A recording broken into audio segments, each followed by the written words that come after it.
and good evening, Cinema Satsang viewers. How are you doing? Today I'm going to talk about Jallikattu, India's official entry to the Oscars. Well, when I was writing the review of Jallikattu, I was listening to the soundtrack of Jaws, Steven Spielberg's Jaws, remember? And even Lijo mentioned Jaws in one of his interviews. I don't know what he said, but I would like to turn the analogy of Jaws upside down. In the film Jaws, the shark was the perpetrator and the human beings were the victims. Over here, the bull is the victim and the human beings are the perpetrators. This film is based on a short story, and what attracted the director Lijo to this story was that the line between human beings and the beast, as you would call it, the bull, becomes blurred. And in a scene from the film, the main hunter forces himself onto a woman and then he tells her that I have captured the beast. You see the irony over there. He forces himself onto a woman and he says, I have captured the beast. So this film is ironical, it's a satire, it's a black comedy, and of course towards the end it becomes surrealist in nature. There is nothing realistic about it. The setting is a small town village in Kerala. You see, as the film progresses, you realize that this is nothing to do with a particular village or a particular town, but it becomes universal in nature. You know, the setting is not that important. We delve into human nature, the universal aspect of human nature, the beastly aspect of human nature. And this aspect, this universal aspect of human nature might appeal to the Academy members. Well, the film starts off with a 10-minute montage sequence where the whole village, the entire village, people of all kinds, religions, classes, castes, they want to devour, they want to eat this meat of the bull which is being slaughtered in the butcher's slaughterhouse. Now the setting is established. Now there is a marriage going to happen. And in this marriage, the father of the bride wants the guests to have the best meal of, the final dish will be the bull. But the bull escapes the butcher, the slaughterhouse in the night, and then all sets loose. There is mayhem. The bull is searched for by different parties. The butcher is searching his main man, the main hunter. See, there is no hero in the film as such. So, there is this main guy who's after the bull, and when he can't find it, his old rival is called to the party for the search, and he enters like a general, from as if he's from Apocalypse Now, and the old rivalry comes to the fore and how they betrayed each other. So there's a subplot happening. Then some other villagers now join the party. After the day is over, the hunt goes on in the night, the search goes on in the night with all torchlights, and slowly the whole village is searching for the bull. And finally the police also joins in after the police's jeep is burnt in a mob lynching kind of a situation. So basically everybody is running, everybody is shouting, everybody is violent, and everybody is searching for the bull. G G G G G G. So amongst this mayhem, chaos, as Lijo calls it, choreographed chaos, amongst this chaos there are a few funny things are happening. The father of the bride is drinking during the day. It feels like Goa. And while he's drinking, his daughter is talking on the phone, and in the middle of the film she tries to elope with someone else in the night. So these small tidbits, these funny bits are also happening. Initially, when the bull creates havoc, he destroys certain fields and medicinal plants. So the owner of that field goes to the district collector to file a complaint. He sits there throughout the night to file until his complaint is received. So small tidbits are happening, small village life is also shown in between, but overall it's mayhem, it's chaos. and you think of Kurosawa, you can't help but think of Kurosawa just for a bit. You're reminded of Rashomon. Remember the jungles in Rashomon and the sunlight coming in? The only difference is this film is shot mostly in the night, and the torchlights from the headlights and the light in their hands. So instead of the sun, but there is a jungle, there is a dense forest and the lights. And of course the wild nature of the characters and the film, the wildness. Of course you remember Toshiro Mifune. There's no comparison, but just thought. And then the crowds, the handling of crowds by Kurosawa in Ran. So you can't help but thinking of Kurosawa.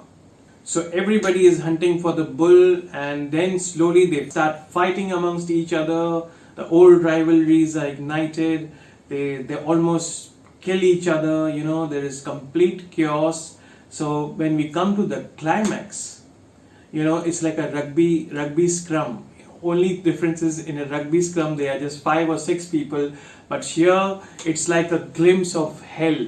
All hell breaks loose. All the people are running to catch the bull, and they are finally on top of each other, piling on each other, one on top of each other, hundreds of them. So there the film takes a very surrealistic turn. The ending shot is almost like a surrealistic painting, so it's a vision of hell. And on the opposite side, you see the bull outside the door of a man who's dying, who's on the verge of, who's a sick man, and the bull is there, and a kind of light is falling, and a kind of divine light. So you could say that that's the vision of heaven. And then finally, just before the end, the human beings start to turn into apes. We go back to being primitive, and when the end credit starts, we are completely now hunters and primitive. It reminds you of the sequence of 2001 A Space Odyssey, the opening sequence. Yes, the end credits is also nicely designed, and you see demonic silhouettes.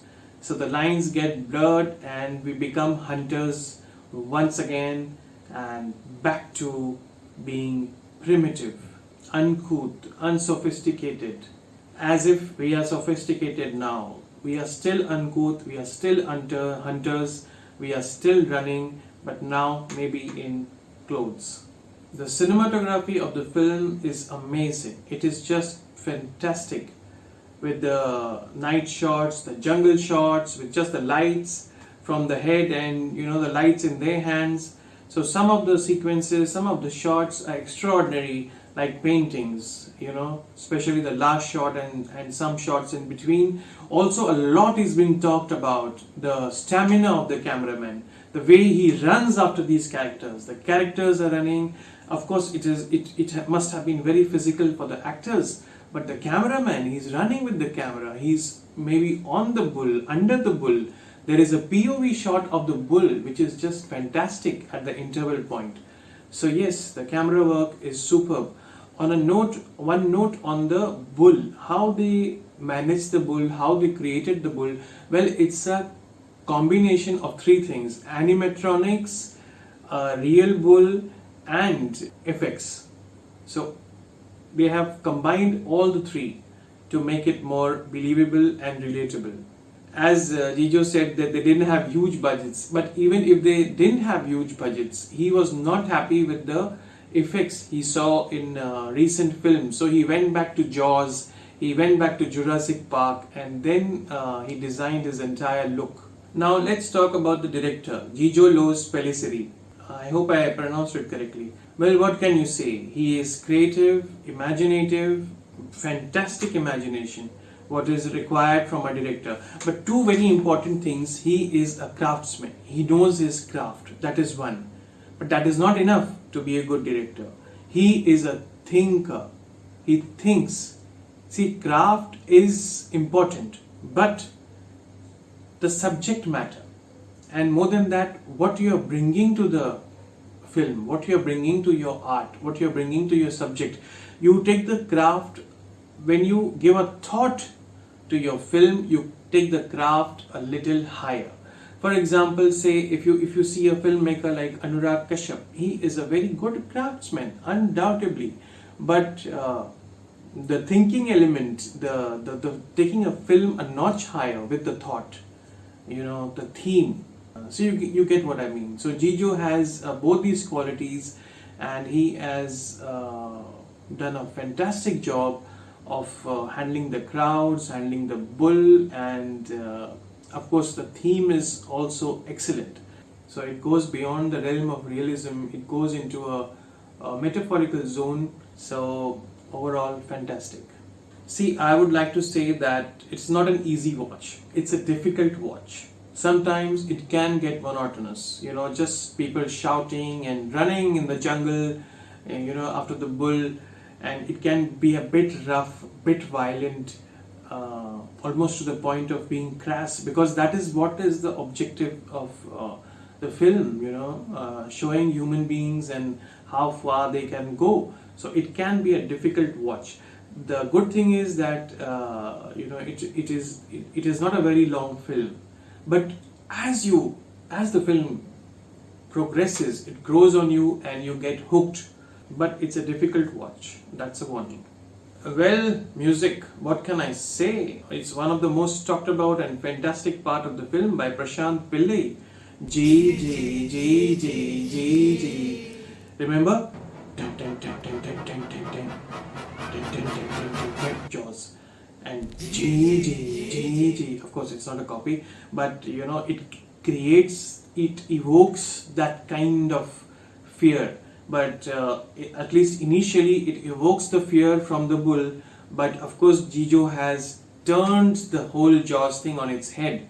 Of course it's there in the short story, and the short story writer, I heard in the TIFF interview, he says how the human beings, while hunting and while doing things which we do, we have the capacity to go that way. Either ways. If you want to know more about the music, there is a YouTube channel of Prashant Pillai where there are a lot of videos on the making of Jallikattu. So we will put the link in our description, and you can go there and know in detail how the music was created. And there is also interviews of cast and crews in that. The main question is, what are the chances of an Oscar, the Academy Award, the coveted Academy Award? As I have told you in my earlier videos, only 3 Indian films have been nominated by the Oscars. Mind you, this is India's entry. So there will be many films from many different countries vying for the nominations, the 5 coveted nominations. Only 3 films in India have been nominated so far: Salaam Bombay, Lagan and Mother India. Will Jallikattu join the list?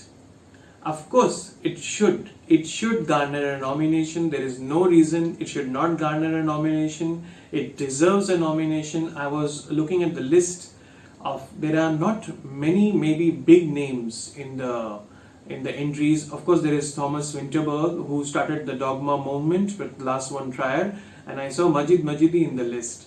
So yes, of course there is going to be competition, and even Jallikattu beat Disciple Chaitanya Tamani's second film to join the Oscar race. Well, I'm glad the Indian jury didn't think that this will bring a bad name to India, as some of the earlier Satyajit Ray films like Pothir Panchali, some people said that he's showing poverty. So I'm glad the jury didn't think that this will show India in a bad light, where all the people are violent and running after the bulls.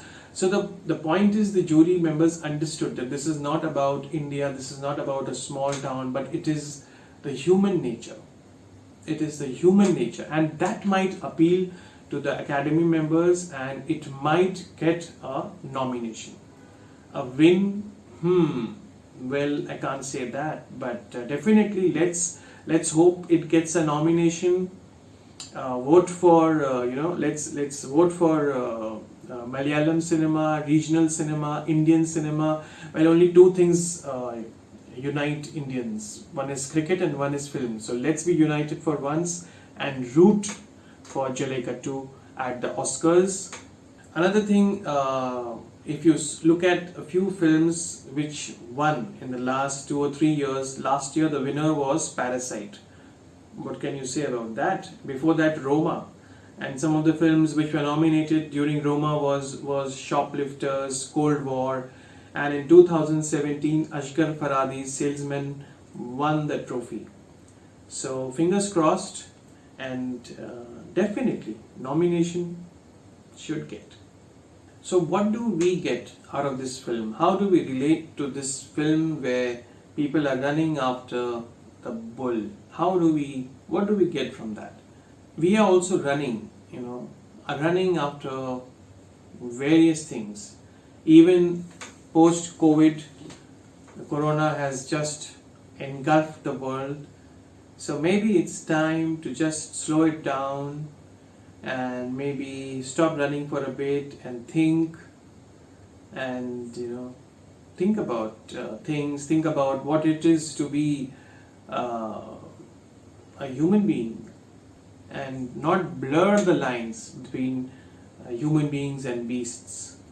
Well, Lijo is a jolly good fellow, very sweet fellow, and he has got a very tongue-in-cheek humor. I saw a couple of his interviews. For example, someone asked him, "You were also supposed to play a role in your film?" He said, "Yeah, of the bull." So I think he's very calm, composed to create this kind of chaos and mayhem, and he is funny. He has a good sense of humor, tongue-in-cheek humor, satirical, which helps him. And yes, about his directorial style, I missed a point. He combines long takes with montages.